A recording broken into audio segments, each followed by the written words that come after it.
bagi kita, apakah Yesus masuk ke neraka, tempat pembuangan iblis dan juga para malaikat yang jatuh beserta dengan manusia yang tidak percaya Tuhan, selama-lamanya mereka akan di sana? Apakah Tuhan Yesus akan ke sana? Nah, itu yang kita coba renungkan, apa maksud dari turun dalam kerajaan maut sesuai dengan yang kita sering ungkapkan dalam pengakuan iman kita. Nah, itu dari sisi terjemahan saya katakan tadi. Tapi dari sisi makna, bahkan memang ada juga yang memahami bahwa Yesus ketika dikatakan dalam pengakuan iman turun ke dalam kerajaan maut, itu betul-betul Yesus mati. Itu pengertian pemahaman yang pertama. Itu menegaskan apa yang sudah disampaikan sebelumnya dalam pengakuan kita, mati, dikuburkan, lalu turun ke dalam kerajaan maut. Dikatakan ini adalah 3 frasa serangkai yang tak boleh dipisah karena mengandung makna yang memastikan bahwa Yesus sungguh mati. Itu yang pertama. Yang kedua, ada yang mengatakan bahwa Yesus ketika dikatakan turun ke dalam kerajaan maut, betul-betul masuk ke dalam satu tempat yang disebut neraka, bukan hanya situasi, bukan hanya sifat, tetapi betul-betul masuk secara jiwa di tempat itu, sebagaimana yang dikatakan dalam pengakuan iman. Itu pengertian yang kedua dari turun ke dalam kerajaan maut yang dimaknai oleh beberapa gereja. Tetapi ada satu pengertian lagi, ini yang ketiga, yang saya kira kita ada di posisi itu untuk memaknai apa maksud dan makna dari turun ke dalam kerajaan maut. Turun ke dalam kerajaan maut ini adalah gambaran yang mengerikan yang dialami oleh Tuhan di dalam penderitaan-penderitaannya, dan istimewa dalam rangka penyelamatan umat dari dosa. Turun ke dalam kerajaan maut itu punya makna beberapa hal berkaitan dengan sebenar itu kengerian yang betul-betul dialami oleh Tuhan kita.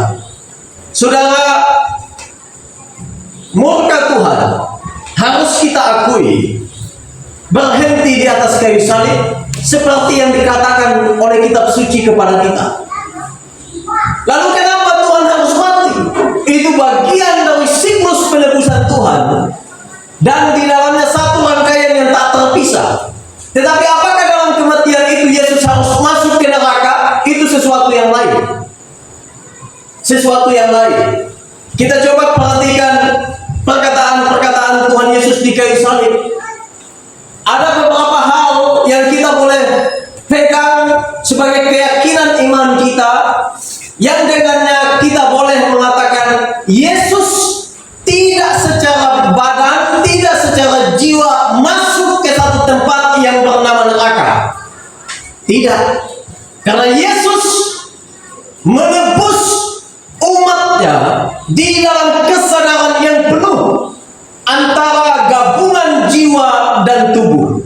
Dia menanggung dosa, tidak hanya jiwa, tetapi jiwa dan tubuh. Dan itu hanya dimungkinkan sebelum Tuhan Yesus mati, sebelum Tuhan Yesus meninggal.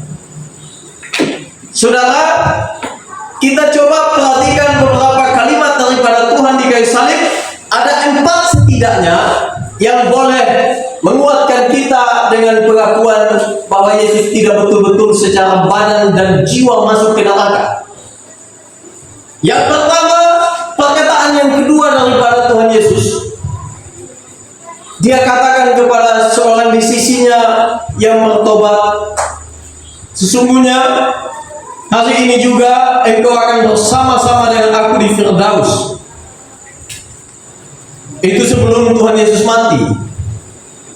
Dari perkataan itu kita bisa memahami yang bicara kepada dia Yesus yang tersalib, Yesus yang mewakili manusia untuk mendapatkan hukuman daripada Allah, dan dia mengatakan kepada yang di sampingnya, hari ini juga engkau bersama-sama dengan aku di Firdaus.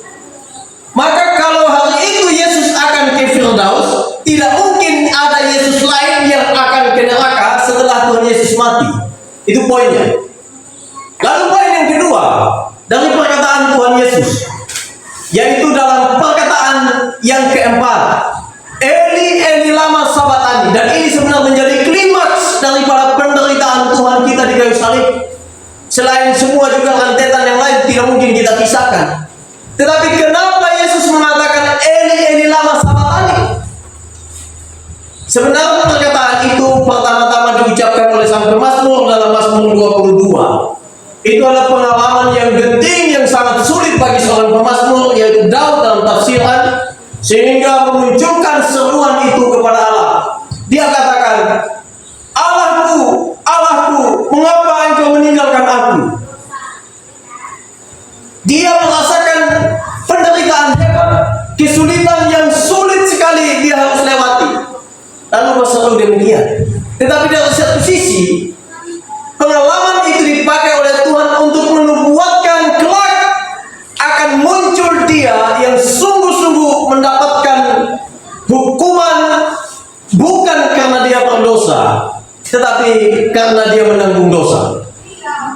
Maka kita lihat Yesus di kayu salib dalam perkataan yang keempat mengatakan, Allahku, Allahku, mengapa engkau meninggalkan aku? Saudara, perkataan itu harusnya saya dan saudara yang ucap.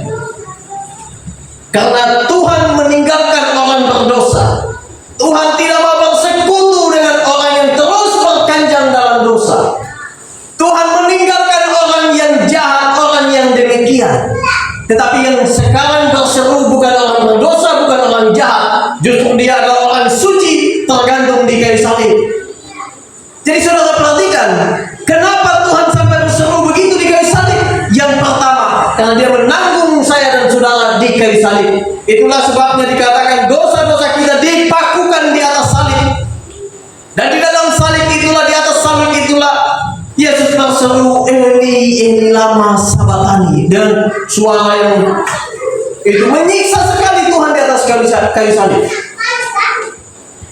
Tuhan berseru demikian di kayu salib bukan hanya sekedar supaya ikut-ikutan apa yang sudah disebutkan oleh Daud, tetapi lebih daripada itu karena dia menanggung hukuman dan murka Allah yang begitu mengerikan di atas kayu salib, yang tidak mungkin saya dan saudara bisa tanggung, tetapi dia mau tanggung untuk kita. Kalau kita merenung tentang ini, siapa yang berani mengkhianati Tuhan? Siapa yang berani menjual Tuhan? Siapa yang bermain-main dengan kasih karunia Allah di dalam Kristus yang mati di kayu salib? Karena dia mati begitu rupa, begitu mengerikan, begitu hina dia dapat di kayu salib. Sampai-sampai dia berseru, Eli Eli lama sabachthani. Di dalam kemanusiaan Allah betul-betul membiarkan dia mendapatkan murka kemarahan daripada Allah yang maha suci, daripada Allah yang maha benar, supaya manusia tahu tidak mudah untuk menanggung salib di kayu salib, menanggung dosa di kayu salib. Supaya manusia tahu bahwa untuk dosa inilah Yesus sampai datang ke dunia, sampai tersalibkan di kayu salib, sampai muncul bahasa-bahasa yang begitu. Kita mungkin banyak mengalami kesulitan, tetapi tidak pernah anak Tuhan ditinggalkan oleh Allah. Saudara perhatikan, Yesus betul-betul bukan hanya sekedar meninggalkan, tetapi mendapatkan murka daripada Allah. Bukan hanya sekedar mendapat murka, tapi betul-betul ditinggalkan oleh Allah dalam kemanusiaannya. Itu adalah kemurkaan yang besar yang tak tertandingi, dan yang bisa tandingi itu adalah kemurkaan di neraka.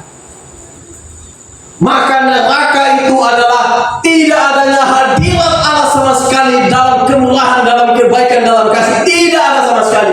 Di situ yang ada hanyalah kehinaan, hanyalah penghukuman dan murka Allah yang menyala-nyala. Itu adalah neraka. Itu adalah satu tempat, tetapi bukan hanya sekedar tempat. Itu adalah sesuatu yang mengerikan untuk kita bayangkan. Tidak mungkin manusia bisa untuk tanggung seperti itu, saudara. Tidak mungkin. Kita sakit saja sudah mengeluh. Kita sulit sedikit sudah mengeluh. Kita ada masalah sedikit, walaupun sebenarnya masalah itu datang karena kita sendiri yang lalai, yang tidak bijaksana. Kita mengeluh. Tapi di neraka, dan neraka itu tidak hanya sekedar keluhan-keluhan sakit dan hal-hal yang sepele begitu yang masih bisa ditanggung oleh manusia. Lebih daripada itu. Lebih daripada itu. Saudara, bayangkan surga betapa mulianya. Bahkan firman Tuhan bilang surga bahkan banyak kali tidak bisa terbayangkan oleh pikiran kita, tidak bisa kita gambarkan dengan akal kita. Itu surga begitu mulia, sehingga Paulus bilang apa yang kita tidak pernah bayangkan, apa yang tidak pernah kita dengar, apa yang tidak pernah kita lihat hari ini di dunia ini, satu saat di surga kita akan kaget-kaget dengan segala kemuliaan yang ada di sana. Itu surga.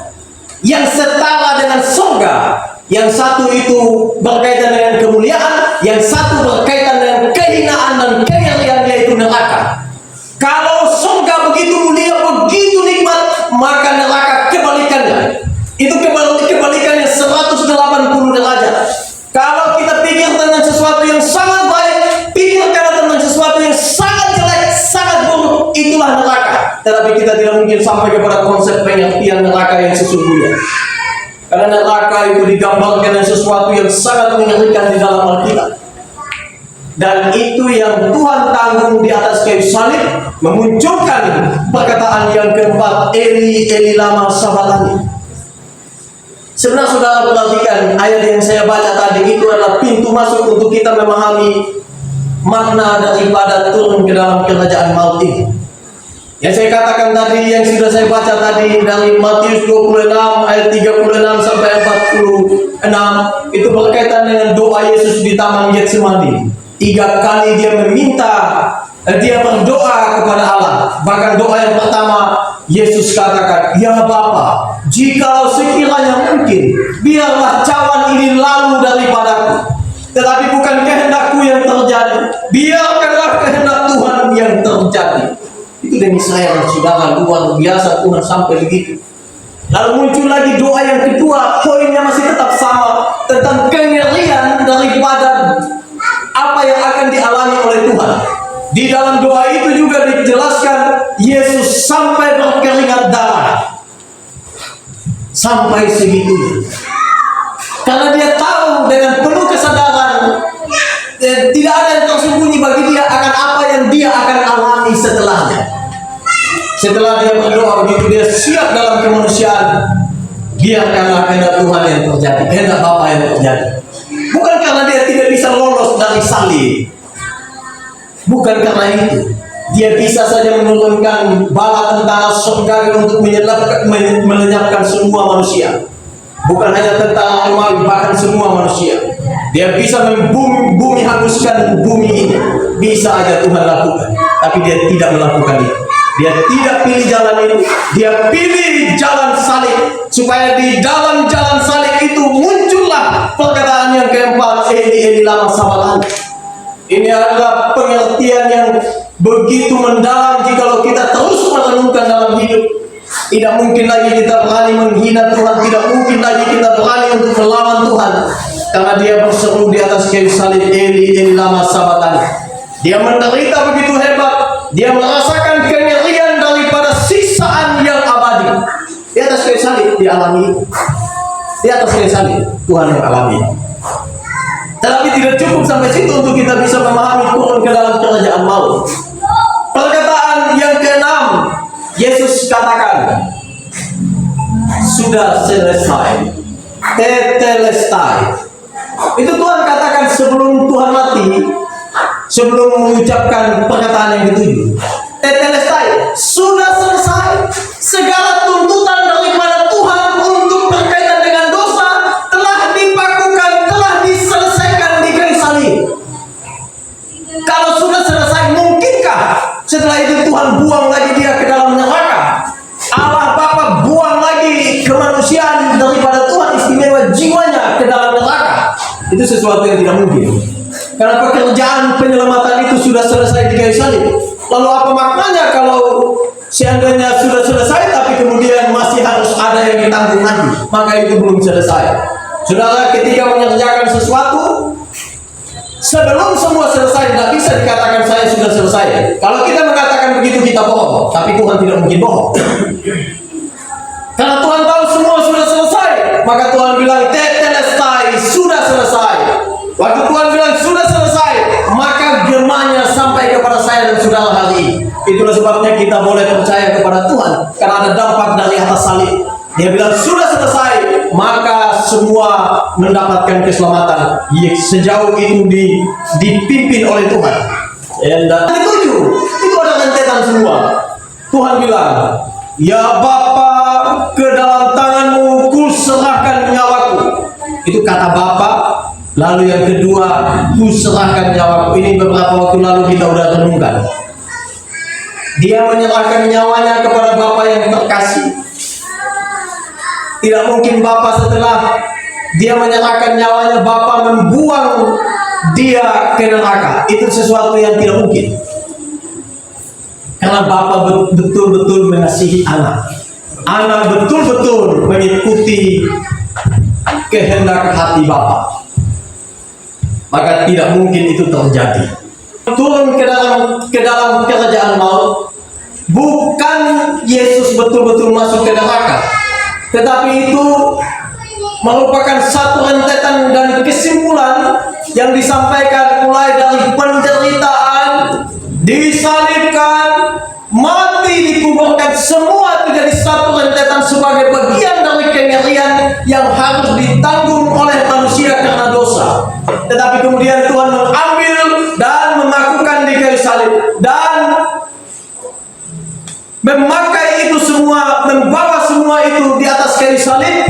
Dan di atas kayu salib itulah kita melihat apa makna dari turun ke dalam kerajaan maut. Yesus betul-betul dengan penuh kesadaran, dia tidak setengah mabuk, sungguh-sungguh sadar dia menderita di atas kayu salib. Sungguh-sungguh sadar di dalam jiwa dan tubuhnya, dia betul-betul merasakan bagaimana hebatnya kengeriannya daripada siksa neraka, ketakutan neraka, kengerian daripada segala sesuatu penghukuman yang paling mengerikan. Itu dia dapatkan di kayu salib, tidak ada di tempat lain. Manusia berdosa mendapatkan itu setelah dibuang ke neraka kalau tidak percaya Tuhan. Tetapi Tuhan menanggung semua itu di atas kayu salib. Kenapa? Karena tidak mungkin Yesus setelah, misalkan kita pakai logika, Yesus secara jiwa saja menanggung itu tidak mungkin.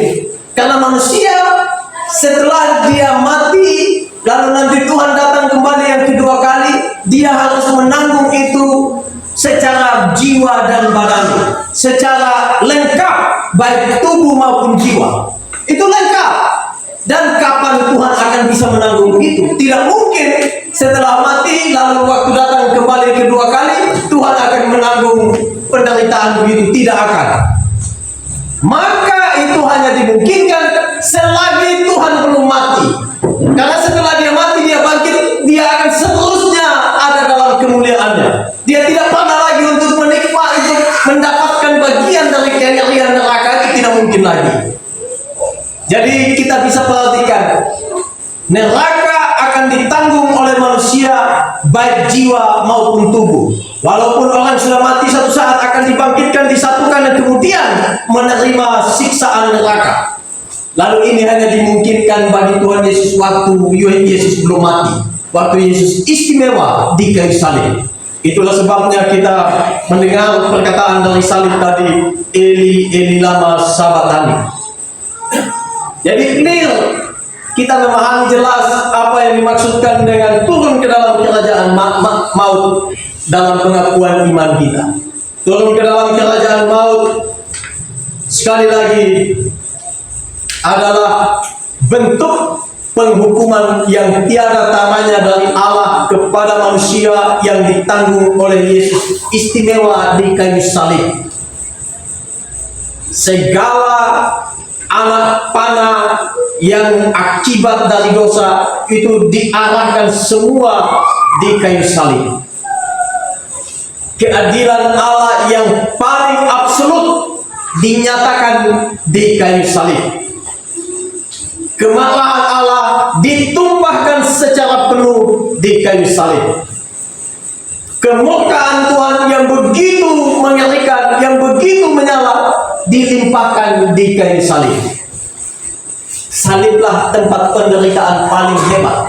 Itulah sebabnya saya sering bilang, kalau kita hanya memaknai penderitaan Tuhan secara badan, secara yang di film itu, karena Tuhan dicambuk, dimahkotai duri, lalu kemudian dipukul, dihina, diludahi, hanya sebatas itu kita memaknai penderitaan Tuhan, masih terlalu dangkal pengertian kita tentang hukuman yang Allah, yang Tuhan dapat, Yesus dapat di kayu salib.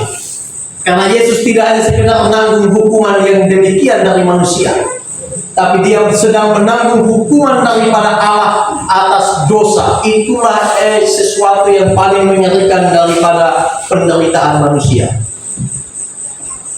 Saudara, pada zaman reformasi, Johannes Calvin mengatakan tentang turun ke dalam kerajaan maut. Dia menjelaskan bahwa turun ke dalam kerajaan maut, itu bukan bicara tentang satu tempat, tapi bicara tentang sifat. Tadi yang saya katakan di awal, maut itu istilah lain neraka, bahkan kematian, karena itu juga dideskripsikan oleh Alkitab. Maka sifat-sifat yang mengerikan dari semua gambaran itu ada di kayu salib.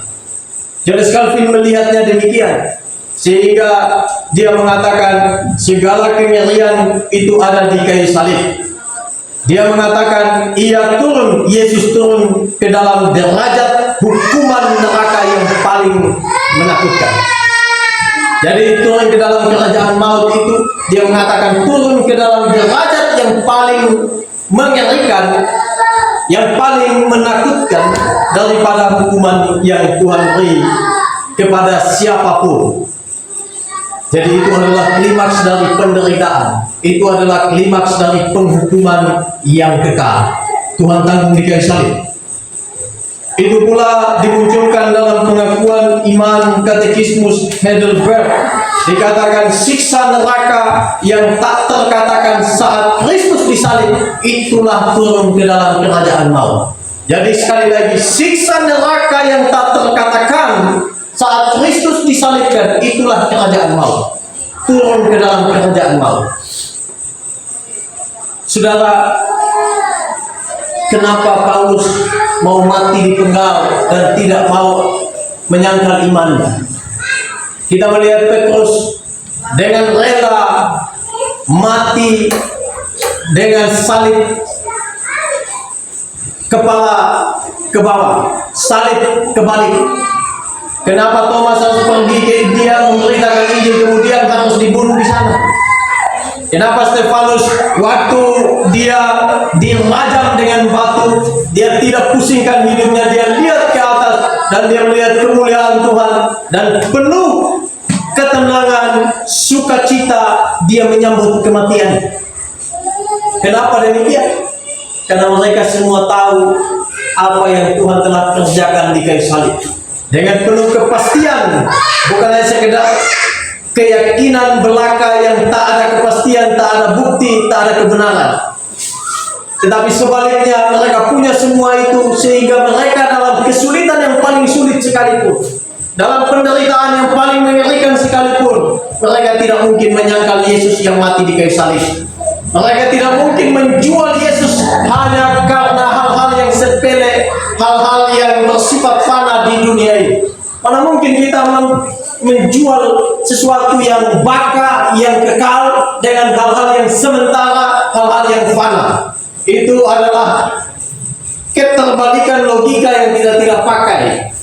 Kalau kita betul-betul menyadari dan menggunakan logika, lebih daripada itu kita melihat dengan mata iman, maka tidak mungkin kita menjual iman kita dengan sesuatu apapun. Yohanes bahkan dia sudah digoreng, itu digoreng hidup, saudara. Tetapi walaupun Yohanes digoreng hidup-hidup, tidak mati, kemudian hidup, tetap hidup, dia tidak menyangkal Tuhan. Kemudian dia harus dibuang ke Pulau Patmos, juga tidak menyangkal Tuhan. Mungkin beberapa waktu lalu sudah pernah melihat mendengar khotbah atau pengajaran berkaitan boxing. Itu juga begitu. Dia mempertaruhkan nyawa daripada istrinya, nyawa daripada kedua anaknya, bahkan nyawanya sendiri harus dipertaruhkan demi iman. Tapi mereka tidak menyangkal Tuhan mereka. Walaupun nyawa harus kehilangan, tapi mereka tetap mempunyai iman kepada Tuhan. Itu iman yang besar sekali yang harusnya kita iri dengan yang demikian, saudara. Nah, dengan menyadari dan mengetahui dengan pasti makna dari turun ke dalam kerajaan maut ini, maka yang pasti bahkan dalam penderitaan, kengerian, ketakutan, kesulitan yang seperti apapun, kita mempunyai kepastian, keyakinan, dan penghiburan karena Tuhan kita yang sudah mati di kayu salib. Karena itu, saudara, apapun yang saudara alami, sesulit-sulitnya hidup ini, tidak mungkin menyamai neraka. Tidak mungkin menyamai neraka. Kita menderita hebat sekali mungkin, berjuang dan bergumul banyak hal di dunia ini, tapi tidak ada yang melebihi neraka. Karena itu, saudara, teruslah bertumbuh dalam iman, mengenal Sang Sumber kehidupan yang sudah bebaskan kita dari siksaan neraka, pindahkan kita sebagai anak-anak terang, ada di dalam kerajaan surga yang mulia. Jangan pernah kecewakan Tuhan. Hari ini kita punya iman sebesar apa sih? Kita yang tahu. Sekualitas apa sih? Kita yang tahu. Tapi tahun depan, 5 tahun depan, 10 tahun depan, apalagi masih punya iman yang segitu, wah, itu tidak bertumbuh namanya. Tidak bertumbuh. Harus ada terus perkembangan, pertumbuhan. Itulah harusnya iman kita. Kalau misalkan hari ini kita hidup suka mengeluh, tahun depan ada nggak perubahannya? 5 tahun depan jangan-jangan bukan hanya suka mengeluh, bahkan sering mengeluh. Waduh, bukan naik level malah turun derajat. Itu yang kita harus pelajari dari iman kita. Saya kira kita masing-masing bisa melihat kita 5 tahun yang lalu seperti apa dengan iman kita. Hari ini sudah seperti apa? Ada tidak perkembangannya? Ada tidak pertumbuhannya? Lalu ke depan akan seperti apa? Nah, itu yang Tuhan mau dari kita, saudara. Itu yang Tuhan mau. Jangan kualitas saudara ditentukan oleh perkataan-perkataan sampah yang begitu. Karena kita bukan orang sampah. Kita adalah orang yang punya kualitas. Kualitas kita terkoneksi dengan yang di atas, bukan terkoneksi dengan yang di bawah. Bukan berdasarkan horizontal, tapi vertikal.